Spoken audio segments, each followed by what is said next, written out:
Jesús, el autor y consumador de la fe, el cual por el gozo puesto delante de él sufrió la cruz, menospreciando el oprobio, y se sentó a la diestra del trono de Dios. Texto importante, como muchos, para memorizar. Amén. Padre, gracias por tu palabra, que es bendita para siempre. Te adoramos, te exaltamos, habla nuestras vidas. Gracias por el privilegio que me das de predicarla. Amén. Pueden tomar su asiento. El tema que hemos comenzado en los últimos domingos es el siguiente: siguiendo el ejemplo de Jesús en la carrera de la fe. Amén. Recuerden, amén, la vida cristiana es una carrera. El versículo 1, estaba hablando ayer con mi hijo Jonathan, que está en su último año de high school, y pues en esta ocasión pues dije, nos vamos a hacer, estuvo mucho tiempo en casa, comenzó con la pandemia, nos gustó el sistema, y él también le gustó, pero dijimos, no queremos que se gradúe virtualmente, ¿verdad? Entonces hicimos el esfuerzo con mi esposa, orando y meditando, de meterlo a su último año de high school, a una universidad, una high school cristiana, de Calvary Chapel. Entonces es interesante que tiene muy buen programa. Si hubiéramos sabido antes, hubiéramos pensado, digo, y es muy interesante. Y ayer me estaba diciendo, él me dice pa, así como el pan. Sí. Dice, estamos en la escuela, los que nos vamos a graduar de high school, escogiendo el texto bíblico para nuestra graduación, porque si son una escuela cristiana se enfocan en dar gloria a Dios. Y dice, ¿y cuál es el que han pensado? Pues el grupito es un grupo muy pequeño de los que se van a graduar. Dice, estamos pensando en Hebreos capítulo 12, versículo 1. Digo, wow, es muy interesante, ¿verdad? Parafraseando lo que dice el versículo, dice que considerando que tenemos una gran nube de testigos, dice, despojémonos del peso que nos asedia del pecado y corramos la carrera que tenemos por delante. Y ahí es cuando conecta puesto los ojos en Jesús, el autor y consumador de la fe. Amén. Por eso es muy importante cómo se conecta. Yo no quise hablar del primero, porque eso sería para otro tema. Posiblemente lo haría en otra ocasión, ¿verdad? Este versículo, para que usted entienda este versículo más, el trasfondo, el contexto de ello. Y rápidamente repasando lo que hemos visto, este tema lo desarrollé con 4 verdades espirituales, verdades fundamentales. Y voy a repasar rápidamente la primera, que fue, no fue la primera que tomamos porque me aventé la tercera, pero en el orden originalmente como lo tenía, el autor de la fe, puesto los ojos Jesús, el autor de la fe, el consumador de la fe y consumador de la fe. Y el tercero, que fue el primero, su entrega, el cual por el gozo puesto delante de él sufrió la cruz, menospreciando el oprobio. No sé por qué hoy mi lengua no quiere pronunciarla bien, pero entrega. Entonces, esto es los 3 primeros fundamentos, ¿verdad? Jesús como el autor de la fe, el consumador, y cómo fue que Él es autor y consumador de la fe, por su entrega, que puso delante de Él el gozo, con gozo llevó a cabo su sacrificio. ¿Y qué sucede? Sufrió en la cruz y menospreció el oprobio. Entonces, eso es lo que hace a Jesús el autor y consumador de la fe. Ahora seguimos en el último punto, en el último principio espiritual, que viene siendo el resultado, su recompensa. ¿Y qué mejor recompensa que lo que se llama su exaltación? Amén. Su exaltación. Es muy bonito lo que dice, porque dice la última parte del versículo, y se sentó a la diestra del trono de Dios, lo cual se considera al lado prominente, un lado prominente. ¿Sabe usted que sentarse con alguien importante en nuestro mundo, en nuestra sociedad, es muy significativo para muchos. Mucha gente, aún cristiana, se emocionan cuando se sientan con alguien importante según el mundo. Porque es el mundo es el que hace importante a las gentes. Porque el único importante que debemos de siempre considerar es Dios. Todos los demás seres humanos, todos somos iguales. La diferencia es que algunos tenemos a Cristo y eso nos hace valiosos. Otros no tienen a Cristo, pero en cierta manera no merecen ni cristianos y mucho menos no cristianos ningún tipo de gloria. Solamente la gloria es de Dios. Pero nosotros los humanos siempre tendemos a ser fanáticos de algo, de alguien, porque de ahí venimos. El cristiano no debe ser fanático de nadie, solamente de Cristo. ¿Quiere ser fan de un club? Pues el club de Cristo, es solamente. Sí, hay que honrar a la gente, hay que destacar las cualidades, sus hazañas, sus logros, aplaudirles, no hay problema. Pero es interesante que hoy en día, cuando gente se emociona, que se sientan o se rozan, ¿saben qué es rozar, no? Que se rozan con algo importante. Me acuerdo cuando nosotros en nuestra juventud, yo voy con mis historias de allá del rancho, ¿no? Que allá en nuestro rancho, pues era un rancho, estábamos un poquito lejos de la civilización, estábamos civilizados, pero no educados, pero no éramos tan así.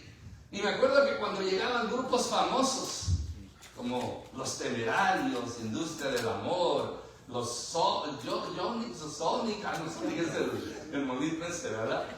Así, en mi tiempo eran los grupos, porque allá donde yo soy eran gruperos, puro grupero, les gustaba. Me acuerdo que a veces llegaban a hacer sus conciertos y pues ahí iba toda la ranchería, todos los ranchos se reunían en un solo lugar y ahí ir a ver. Y yo me tocó ir en 2 ocasiones. Me acuerdo de mi hermana, y a veces no me despego, me dice, ¿por qué andas diciendo mis cosas? ¿No? Porque a veces veo los mensajes. Mi hermana mayor, no voy a decir su nombre para que usted no sepa, ¿no? Entonces me acuerdo que fuimos y estaba uno de estos grupos y en su brazo le pusieron la firma el cantante de ese grupo Industria del Amor, unos greñudos así, que se miraban más afeminados que uno ahí, ¿verdad? Greñudos con colochitos así, pelo. Entonces usted se acuerda. Algunos estoy viendo las caras que se acuerdan. Pues esta hermana mía no se quería lavar ni bañar por ese brazo porque tenía la firma de ese hombre importante. Entonces así hoy en día la gente, imagínense sentarse con el mayor de Riverside o del Moreno Valley, para muchos es algo importante, al lado de alguien prominente. Pero todo eso es basura comparado a lo que Cristo llegó a poseer, a donde Cristo fue colocado, donde Cristo se ganó ese lugar por sus méritos, por su sacrificio, por su sangre preciosa. Por eso, el lugar más prominente no es sentarse al lado de Trump, no muchos quisieran, ¿verdad? Ni quisieran. No es sentarse al lado para los católicos del Papa, o saludar al Papa, otros que mucha gente eso sería la gloria para ellos por la idolatría. No, el lugar más prominente es estar al lado de Dios. Amén. Amén. Pero aquí Jesús nos dice el versículo que el gozo de Jesús en la cruz vino de su obediencia a Dios y la promesa de sentarse a su diestra al completar su carrera. Recuerden que Cristo fue el primero que comenzó en esta carrera y nos ha dejado a nosotros para que sigamos. Por lo tanto, su exaltación fue el fruto principal de su obediencia que lo llevó a la muerte. Él obedeció a Dios y su obediencia le causó la muerte. Por eso Dios lo exaltó, por eso Dios lo levantó. Y mire, como nos dice aquí la diestra de Dios es el lugar de mayor honor que Jesús merecidamente alcanzó. Y me gusta la palabra merecidamente. Él se lo ganó porque se lo ganó. Hay gente que ocupa lugares importantes en esta tierra y no se lo han ganado. Lo han usurpado o lo han comprado.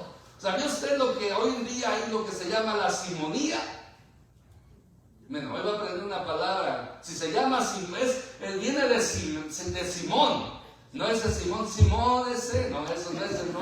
Así en México se usa ese, ¿verdad? En vez de decir sí, como usted quiera, Simón ese.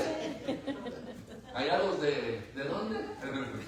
De México. De México. De México. De los de Zacapo, pues. Los de Zacapo, nada, se dice, no, Simón era un engañador, un estafador, un brujo, hechicero, que estafaba con su magia falsa a la gente, haciéndose alguien importante.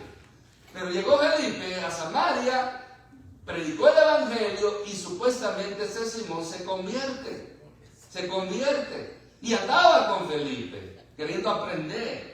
En eso, cuando los apóstoles supieron que en Samaria había salvación, había movimiento de Dios, del Espíritu Santo, pues llegó Pedro y Juan a supervisar. Entonces, cuando llegan a los convertidos, Pedro y Juan oraban sobre ellos, poniendo sus manos, y esta gente recibían el bautismo con el Espíritu Santo, aunque no se menciona, pero se alude, hablando en otras lenguas, porque esa era la señal inicial de una persona recibir el bautismo con el Espíritu Santo. Cuando Simón miró que por poner las manos recibían el Espíritu Santo, entonces, ¿qué fue lo que vio? Las lenguas, la profecía, que esta gente les ofreció dinero a Pedro y a Juan para que cuando él pusiera también las manos sobre la gente, también recibieran el Espíritu. Su intención era malévola, porque él quería aprovecharse y hacer dinero como muchos hoy en día.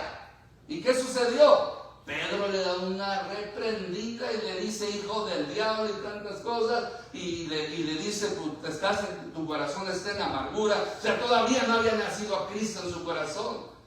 Y Simón dice que el Señor me va a orar para que Dios le perdone y no venga eso que dijiste. O sea, lo maldijo Pedro. Así, y él se asustó. De ahí viene la palabra simonía, comprar un puesto en la iglesia. Comprar un puesto en la iglesia. Y en la historia de la iglesia, mayormente la católica, ha habido gente, esos obispos, los papas, todos están ahí porque han comprado el puesto. Simonía. También en las iglesias protestantes también existe eso. Cuando digamos, si usted me regala un carro y me dice, pastor, le doy un carro y quiero que me ponga como líder de algo, entonces eso se llama ¿cómo? Simonía. Pero trátelo, no me enojaría si me regala el carro. Ahora que lo ponga, ¿quién sabe? ¿Me explico? Entonces, muchos compran puestos, posiciones. Cristo no lo compró la salvación para nosotros, y por resultado de su sacrificio merecidamente, Cristo se sentó a la diestra de Dios Padre. Él lo merece. Él lo merece. Jesús Jesús en el lugar más alto nos da seguridad y ayuda para perseverar hasta el final de la carrera. Porque ahora no solamente tenemos al Padre en el trono, tenemos al Hijo a su lado, que intercede por nosotros. El papel ahorita de Cristo es intercesor, ayudador. En la tierra es el que ahorita anda el Espíritu Santo trabajando, convenciendo de pecado, regenerando a las personas a través de la sangre de Cristo. Ese es el trabajo del Espíritu Santo. Pero Cristo en el cielo está sentado donde intercede por nosotros. Ese es el lugar prominente. Por eso podemos decir que es el trono sublime, en el lugar más sublime de todo el universo. Traté de buscar imágenes, cuadros, aún pedí ayuda allá a la inteligencia artificial que me hiciera un cuadro, una foto donde está Jesús, el Padre, con Jesús a su diestra. Y aunque le especifiqué, ahí me falló. No todo es certera la inteligencia artificial, porque ya me ha ayudado a hacer buenos fondos, buenos dibujos, buenas fotos, pero aquí no me ayudó. Me presentaba, porque la inteligencia artificial lo que hace es buscar lo que ya alguien ha diseñado y nomás lo junta y lo perfecciona muchas veces, o lo mejora. Entonces me estaba poniendo muchas imágenes muy como un señor barbón, así, y uno y a Jesús. O sea, entonces no digo, yo no quería eso. Me parece que había visto y no lo encontré. Estuve un tiempo navegando, buscando esa foto donde está el trono, está Dios Padre y Jesús, pero todo como una figura luminosa, que no se le ve el rostro. Porque nosotros no le podemos poner rostro al Padre, porque es espíritu. A Jesús posiblemente sí, pero nadie sabe cómo es, nosotros no sabemos. Tenemos lo que tradicionalmente conocemos, que es un Cristo americano, anglosajón. Y algunos ya lo han dicho mexicano también, ¿verdad? Se ponen morenito, con pelos así parados, no, tampoco, ¿verdad? Pero el Cristo, Jesús que mayormente conocemos es una versión anglosajona. Veanlo, o europea, como quiera llamarle, porque los anglosajones vienen de Europa.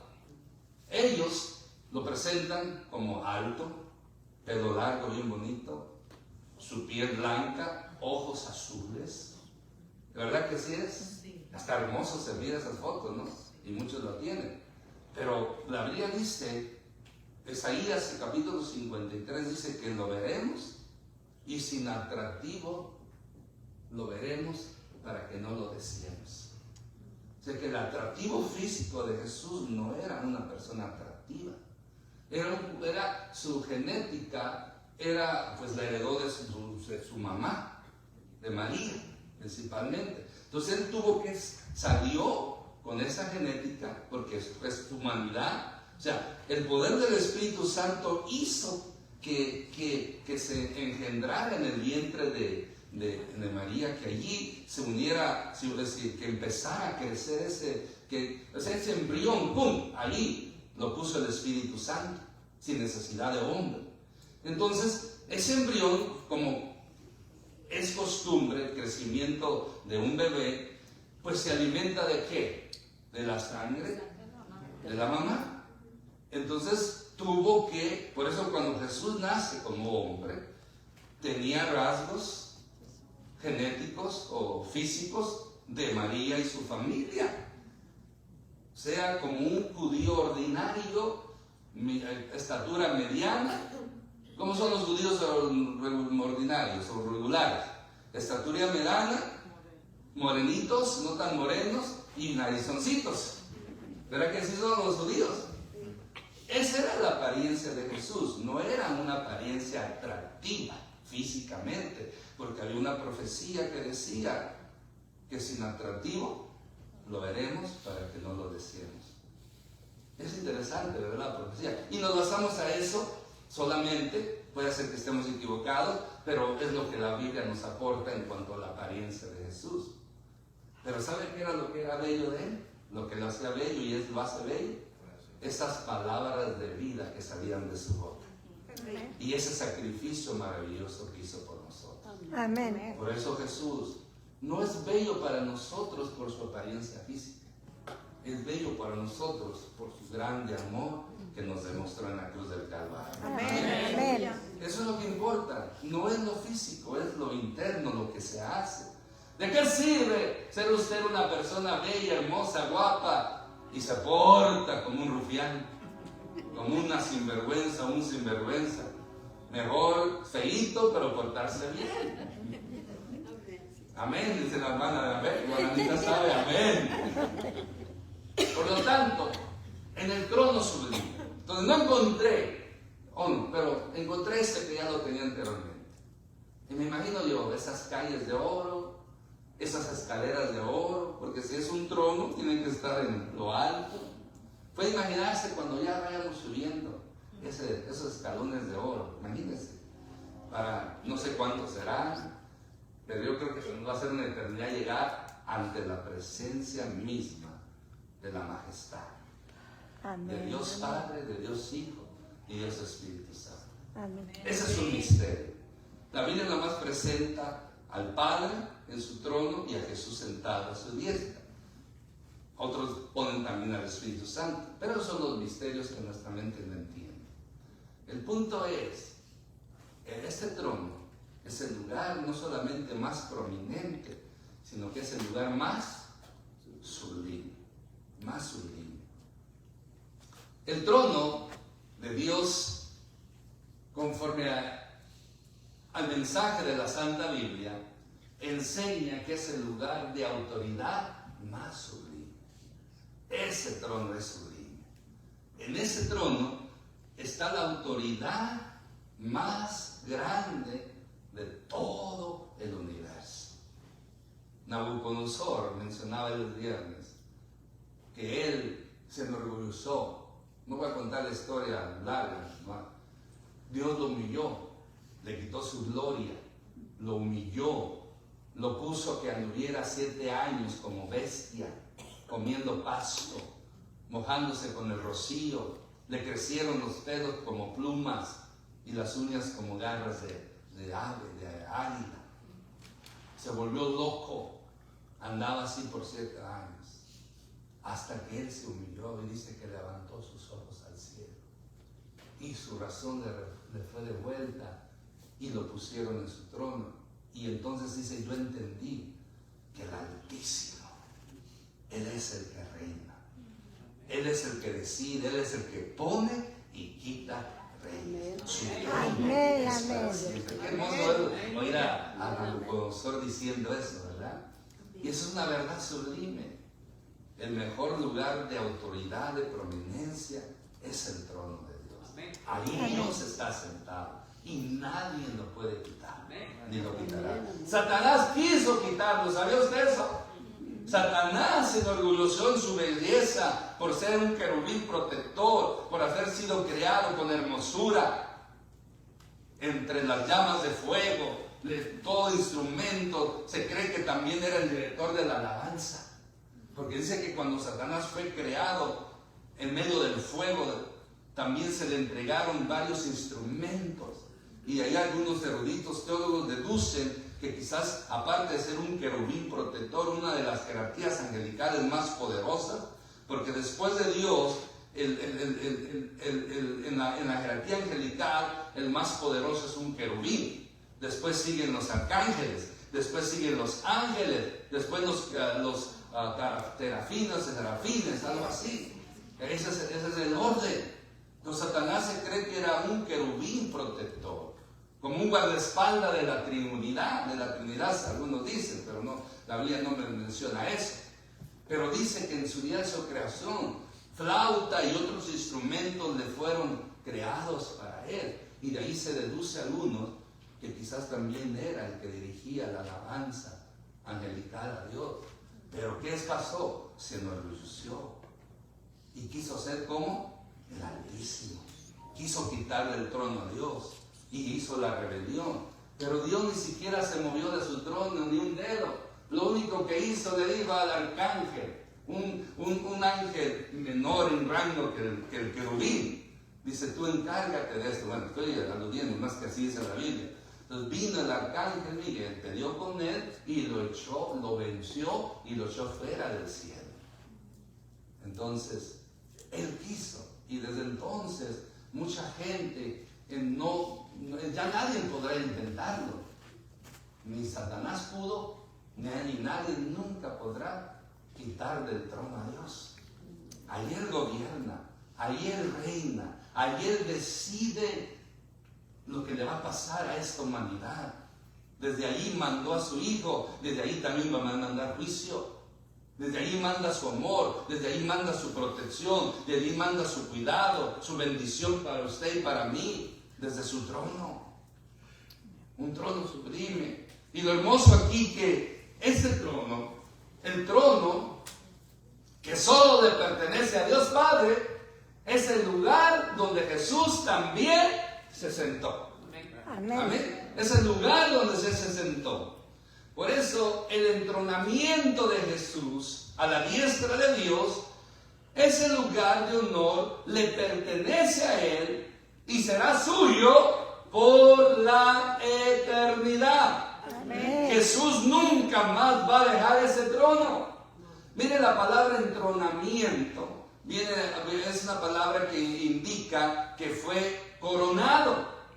Que fue coronado y puesto en el trono de Dios como merecedor de ello. Pero para que Jesús recibiera este entronamiento, este puesto de honor, tuvo que humillarse hasta lo sumo. Filipenses, un canto que siempre mi esposa pone de que nuestro orgullo nos sacó del jardín, ¿cómo se llama? Yeshua, ¿se acuerda? Y después que se lee la escritura de Filipenses capítulo 2, dice, por lo cual Él se humilló. Hay en vosotros este mismo sentir que hubo en Cristo Jesús, que siendo en forma de Dios no le importó, sino que se humilló hasta lo sumo. Se humilló hasta lo sumo. Hasta lo sumo. Pablo menciona que descendió hasta lo más profundo de la tierra, y muchos aluden que fue al infierno. No, lo que significa que lo más bajo que Dios puede humillarse es hacerse hombre. Y mire dónde Él nació. Él no nació en un palacio. Él podía haber dicho, ok, vamos a ver quién es la descendencia de David que estuviera en Israel en ese entonces. Herodes reinaba como usurpador puesto por el imperio romano, pero en Israel había descendientes del rey David que no poseían el trono porque lo perdieron cuando fueron llevados cautivos por Babilonia, por Nabucodonosor. Entonces, pero en Israel en ese tiempo que Jesús nace, había familias prominentes y había descendientes de David. Por ejemplo, María era descendiente de David, y también José, el padre político de Jesús, también era descendiente de David. Entonces se decía que el Mesías iba a nacer del linaje de David, y se apunta tanto María calificada como José legalmente cubrieron y se cumplió. Pero pudo haber Dios levantado o mandar a Jesús en el tiempo de David y nacer en el trono sublime como el Mesías Rey. Pero mire, se humilló. No se enalteció, porque si él hubiera nacido en el trono de David, descendiente de David directo en ese momento, esa era una exaltación. Pero él se humilló hasta lo sumo. ¿Y nació dónde? En un pesebre. En el lugar más pobre y más hediondo que puede existir. Una cuevita ahí, con muchos animalitos ahí. No había puerquitos porque los judíos pues era animal impuro, pero había burritos. Y las más apestosas, las ovejas, las chivas. ¿Sabía que la oveja es apestosita? Bueno, yo allá donde está, allá en el rancho no había ovejas, había chivas y apestaban. Y cuando uno andaba, se juntaba con las chivas, o venía unos chivos, ¿no se acuerdan? Pues la oveja también es apestosa. Si usted es pastor de ovejas, por eso muchos, los egipcios y otras naciones despreciaban a los pastores de ovejas porque era algo sucio, olían a chivo o a oveja. Entonces, ahí nació Jesús. En un lugar no muy bonito. Ahí es donde dice, se humilló hasta lo sumo. Pero mire, se humilló hasta lo sumo. Y por esa razón, que dice el texto sagrado, Dios lo exaltó hasta lo sumo. Y le dio un nombre que es sobre todo nombre, para que toda lengua confiese que Jesucristo es el Señor, y toda rodilla lo reconozca y se doble un día ante Él. Toda rodilla se doblará. Y según hasta Satanás se tienen que arrodillar. Todos se tienen que arrodillar y reconocer que Jesucristo es el Señor. Amén. Amén. Pero le costó ese entronamiento. No fue tan fácil. Pero Él con gozo. Notemos rápidamente los siguientes versículos que habla mayormente el libro de, por ejemplo, Hebreos y Hechos. Pero vamos a Hebreos mayormente. Dice el 1:13. Él se sentó a la diestra de la majestad en el cielo. Amén. 8:1. Se sentó a la diestra del trono de la majestad en el cielo. 10:12. Se sentó a la diestra de Dios. Y el que hemos leído, se sentó a la diestra del trono de Dios. Estas son alusiones a este hecho maravilloso que Jesús se sentó a la diestra de Dios Padre. Pero hay dos salmos. El Salmo 10 habla sobre ello. Y una historia muy bonita que quiero con esta usarla para ir al final es la de Esteban. Esteban, el primer mártir de Jesucristo.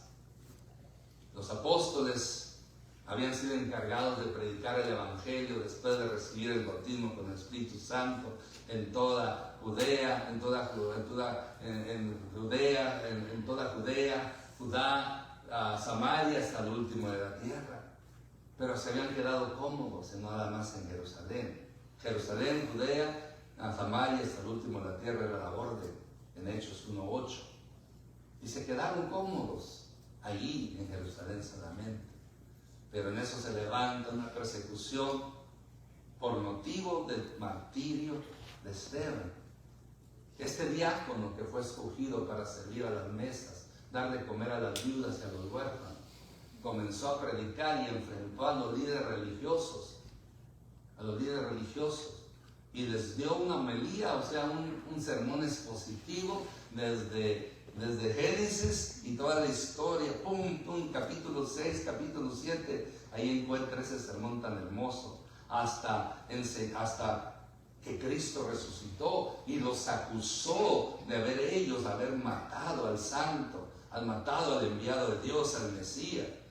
Dice que estos hombres malvados, los sacerdotes, los escribas, los fariseos, ese era el Sanedrín, esos hombres malvados, los hijos del diablo, porque eran hijos del diablo, dice que no podían resistir la unción de Esteban. Era tanta la unción que tenía Esteban, porque dice que lleno del Espíritu Santo les habló. Esos hombres podían haber a la guardia, callarlo o que no hablara. No pudieron resistir, se quedaron paralizados, se quedaron atónitos y tuvieron que escuchar un mensaje que, aunque no era agradable para ellos, era tanto la rabia y la inmovilidad que tenían, no podían, estaban como quien dice, como que algo los paralizó. Y ese es el Espíritu Santo. Les digo, ustedes se me callan, se ponen atentos, van a escuchar, porque van a escuchar el mensaje. Y dice que ellos, era la impotencia que sentían, que no podían callar, que rechinaban los dientes de odio, de coraje contra Esteban, pero no le podían hacer nada, hasta que el Espíritu Santo terminó el mensaje a través de él. Vean, está bien interesante, ¿verdad? ¿Por qué no lo callaron? No podían callarlo. Una fuerza sobrenatural los calló. Pero ellos no podían rechinar los dientes de odio, de coraje, de impotencia. No podían, algo los detenía.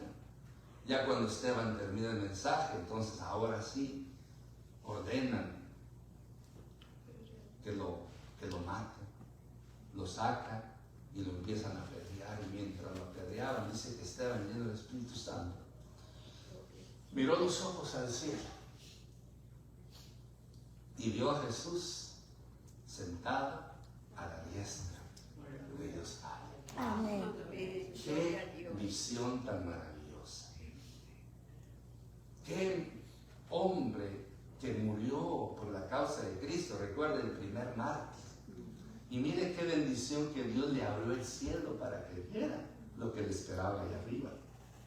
Entonces él, cuando mira el cielo, dice, a Jesús. Veo los cielos abiertos y veo a Jesús a la diestra de Dios Padre. Las piedras que le estaban dando, quizás ni las sintió. ¿Quién iba a sentir dolor con ese espectáculo tan maravilloso? Y todavía dice, Padre, Señor, perdónales sus pecados, con lo que mismo que Jesús hizo. No saben lo que hace.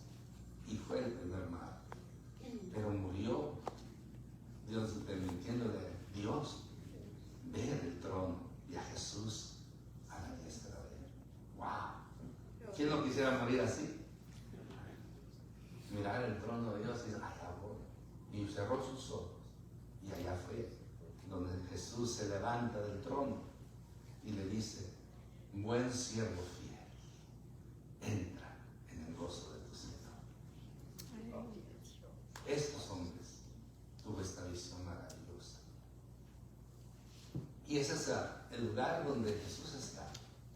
Y de un día, si Dios nos permite, bueno, Dios quiere, falta que usted y yo lo logremos, vamos también a entrar a ese lugar, mirar el trono de Dios y a Jesús a su diestra. ¿Cuándo va a suceder? Algún día. O morimos antes o viene Cristo antes. Cualquiera de las dos. Pero para poder estar listos y preparados, necesitamos nosotros vivir una vida en obediencia a Dios. En obediencia. Ahí incluye consagración, ahí incluye santidad, ahí incluye alejarnos del pecado o no estar en pecado. Porque el que practica el pecado es del diablo. O sea, ¿qué es practicar el pecado? Es cuando una persona está en un pecado constantemente. Tener cuidado de eso. Jesús completó su misión y ahora nos ayuda a perseverar en nuestra carrera espiritual. Amén. Amén. Es una carrera. Concluyendo, al mirar a Jesús, vemos que la fe no es algo que empieza y queda incompleta. Él es quien la inicia y la perfecciona. Amén. Su entrega en la cruz y su exaltación a la diestra de Dios nos muestran que cada sacrificio, cada prueba, cada esfuerzo por seguirlo tiene un propósito eterno. No se dé por vencido, pase lo que pase, venga lo que venga. Un canto que veníamos escuchando con mi esposa, una parte, está muy largo, pero tiene un mensaje muy especial. Dice, si la prueba, si el problema, yo ya estoy agregándole un poquito más, la desgracia, la enfermedad, toca mi puerta. Dice que compuso ese canto, tú, Señor, sé el primero en abrir la puerta. Ah, qué bonito, ¿verdad? Porque Jesús, si abre la puerta de su casa, si abre la puerta cuando viene el mal, ese mal, ¿con quién se va a enfrentar? Con Él y no conmigo. Son oraciones que tenemos que hacer. Un día le voy a, pasando usted este canto para un mensaje, es que hay mucho que lo que dice, el canto dura como casi 10 minutos, pero tiene unos mensajes que te contienen, te toca, de bendición para la familia, nuestra descendencia, nuestro linaje, siempre dando gloria a Dios, porque sin Dios nada podemos hacer. Amén. Sin Dios no podemos lograr nada. Por eso, hermano, hermana, la prueba, lo que esté pasando, acuérdese que Cristo sufrió mucho más que lo que usted y yo estamos pasando. No se compara nada a su sufrimiento. Él terminó la carrera y nos deja el ejemplo que a través con la ayuda del Espíritu Santo nosotros podemos seguir, porque Dios tiene un propósito eterno para usted y para mí. Hay que seguir en esta carrera. Hoy podemos decir, al poner nuestros ojos en Él, somos llamados a perseverar con confianza, sabiendo que quien comenzó nuestra fe es también quien nos llevará a la victoria final. Él está con nosotros, recuerde. Y por lo tanto, que nuestras vidas refleje esta fe firme y esta mirada fija en Jesús, nuestro ejemplo y nuestro guía. Y no se olvide del poema de las huellas. Jesús está a nuestro lado en medio de las dificultades, de las tormentas. Pero entre más sea la tormenta, más sean los problemas, más sean las dificultades, usted ya no va a ver 4 huellas, solamente va a haber 2. Y no es porque Jesús nos abandonó, es porque Él nos lleva en sus brazos y esas huellas son las de Él, que Él promete estar con nosotros hasta el fin del mundo. El problema de muchos cristianos es que aunque Jesús haya prometido estar con nosotros, ellos son los que se alejan de Él, los que dejan de orar, los que dejan de leer la Biblia, los que dejan de congregarse, los que dejan de buscar de Dios, son los que se alejan de Jesús. Y por eso, cuando usted se aleja de Dios, los problemas, aquello que protegía su familia, su economía, su salud, su vida espiritual, todo lo que usted sí tiene, se deja al descubierto y el enemigo aprovecha para atacar y destruir. Recuerde, el ladrón viene para hurtar, matar, robar y destruir. ¿Y a quienes roba? ¿A quienes mata? ¿A quienes destruye? A las ovejas que se salen del redil.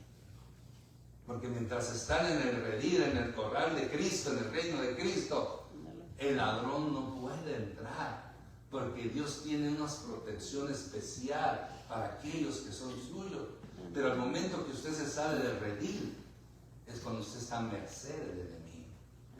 Y muchos cristianos es lo que han hecho, al dejar de orar, al dejar de leer la Biblia, al dejar de testificar de Cristo, al avergonzarse de Cristo, al dejar de congregarse, se están saliendo y son más blanco, fácil, presas fácil del enemigo, que ya hasta allá afuera como un león rugiente esperando a quien devorar. Pero mientras yo me permanezca en la voluntad de Cristo, poniendo mi mirada en Él, yo tengo victoria segura. ¿Cuánto lo Amén. tenemos victoria segura? Póngase. Y el altar está abierto. Padre, en el nombre de Cristo Jesús, en este momento te damos gracias por lo que tú has hecho, por lo que tú haces. Gracias te doy, mi Dios, porque gracias, Padre, por tu Hijo Jesucristo, que comenzó esta carrera de la fe y la terminó fielmente, por lo cual tú lo pusiste en el trono sublime, un lugar prominente, un lugar merecido para mi Señor Jesús. Ahora, Padre Celestial, perdóname si yo he fallado, perdóname si yo no he corrido esta carrera en ti y no he andado esta carrera conforme a tu voluntad. Pero en este momento, Señor, quiero comprometerme, quiero hacer ese compromiso de yo correr esta carrera fielmente, esperando en ti, dependiendo de ti, que sea tu Espíritu Santo que me ayude, que sea tu Espíritu Santo que me ayude a llegar hasta el final. Ayuda a mi hermano, a mi hermana y a todos aquellos hijos tuyos del mundo entero, a que esta carrera pongamos siempre nuestra mirada en ti, que tu Espíritu Santo nos ayude a vencer. Gracias, Padre. Gracias, Hijo. Gracias, Espíritu Santo. A ti sea la gloria, la honra y la alabanza para siempre. En el nombre de Jesús. Ahora, Señor, recibe nuestra alabanza y nuestra adoración. Adoremos al Señor.